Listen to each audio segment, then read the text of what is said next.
work with the farmers. Work with farmers and then improve the productive base of this economy. And production in the agricultural sector, in the manufacturing sector, has the ability to turn around the economy and then bring down inflation. When there is production of goods and services, people will be employed. And when people are employed, then the disposable income of the consumers will go up. So they will have the ability of buying goods and services to consume as individuals, as households. And this will have a multiplier effect on the economy. So we are talking about diversification. We are talking about increasing the productive base. Policies that will encourage people to produce in the agricultural sector, in the manufacturing sector, should be put in place.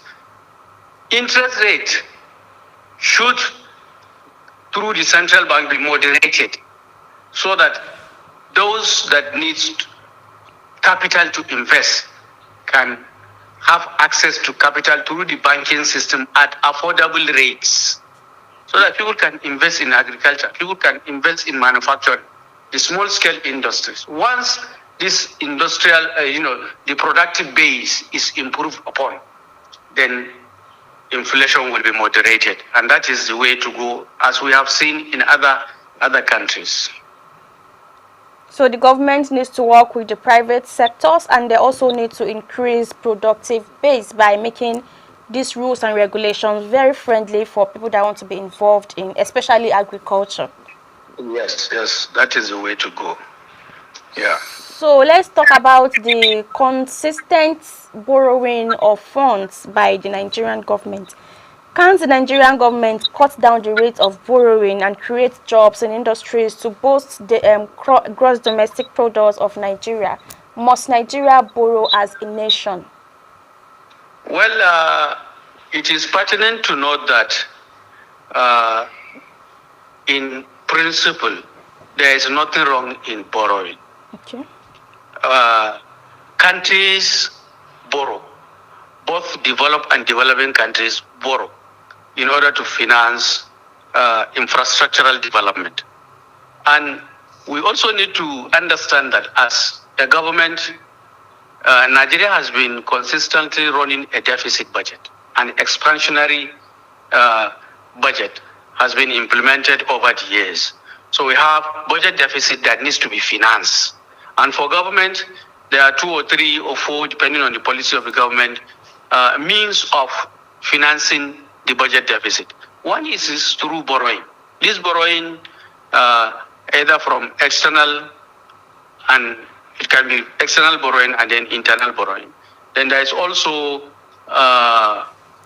in some countries, or even in these countries, privatization proceeds are also used to finance the budget. So because we have been consistently running a deficit budget, there is a need to, borrow to finance the budget, the gap created. There is need to consistently borrow because as it is now, Nigeria is consistently borrowing.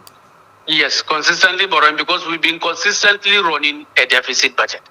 And we have to also note that as a government, like I said, there's nothing wrong in borrowing, but what do you do with the borrowed funds?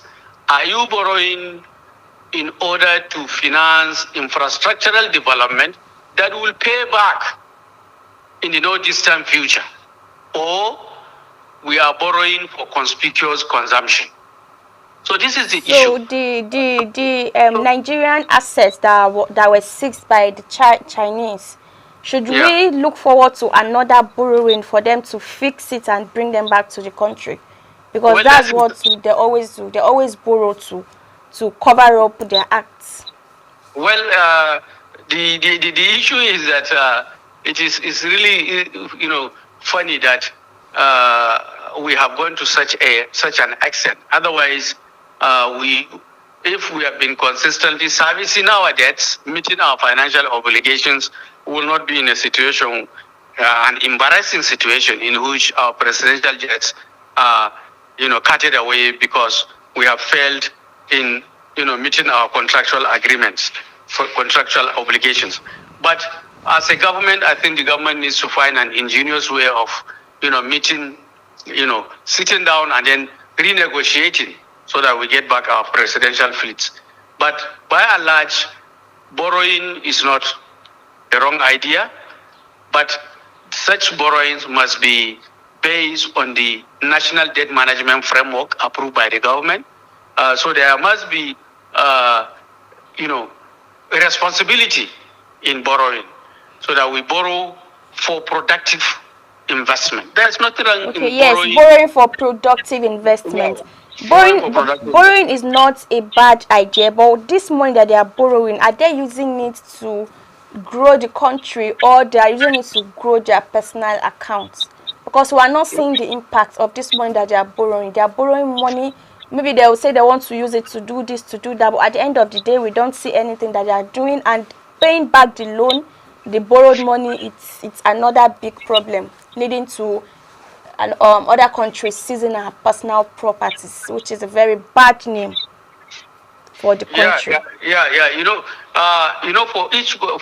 For any borrowing to take place, it has to be approved by, in the case of the federal government, it has to be approved by the National Assembly. It has to be presented as part of the medium-term expenditure framework, and then the borrowing plan of the government. Now, so it is the responsibility of the National Assembly, being our representatives, to actually sit up and then play their oversight role expected of them, so that any amount that is borrowed should be tied to a project financing, so that and then through the appropriate oversight of the National Assembly and the civil society organizations, monitor the effective utilization of borrowed funds. It is really, really important that our civil society organizations to play this very important role, and then the National Assembly to also play that key oversight function, so that collectively we are sure of what is the amounts that are borrowed, and then what is being done with the borrowed fund. And additionally, the Debt Management Office has, an annual payment plan for all our existing loans. So the National Assembly, civil society must ensure that all debts borrowed, are paid as at when due.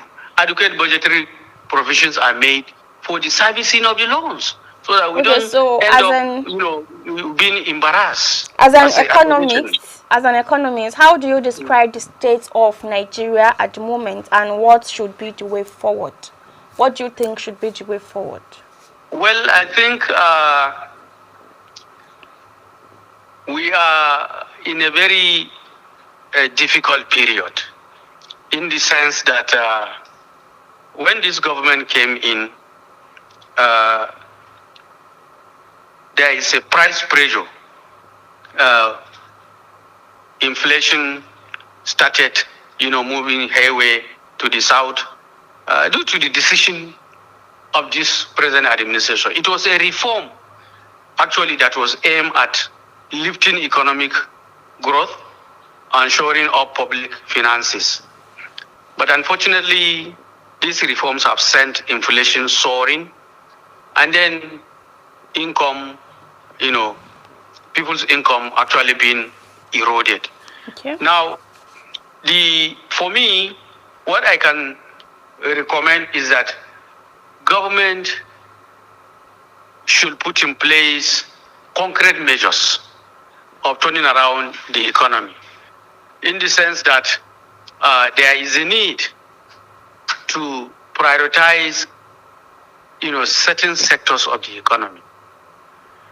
Identify the sectors that contribute, the highest proportion to the gross domestic product of this country. All right, okay. And then prioritize them. For example, we have to work on energy, on the energy sector. Electricity, for example. It is shameful that we are still at this stage when our contemporaries have gone ahead, in meeting their electricity energy needs. Okay. So it is very important that we improve generation and distribution of electricity, because electricity as an energy source has effect on The most economy. of the productive sectors of this economy. Yes, The small scale industries, which are regarded as the engine of growth, cannot operate effectively without electricity. These small artisans, businesses, welding, barbing, eateries, schools, name them, and they employed huge populations of this country. So Okay. let's work on electricity. All right. As a government, prioritize electricity, prioritize security of life and property. Okay. All right. Thank you. Electricity security and maybe the oil industry and agriculture. Yeah, increase transparency and accountability in the oil sector, All right. and then improve agricultural production through the provision of farm inputs required by farmers at affordable rates, not free, but at affordable rates. All right. Thank you very much for joining us on the program, Dr. Sheikh Alhaji Maidugu, MNI, lecturer of economics, lecturer, University of Base, Department of Economics. Thank you for joining us. Thank you for having me. And that will be the size of our program for today. Thank you for watching. I am Idris Amina. Bye for now.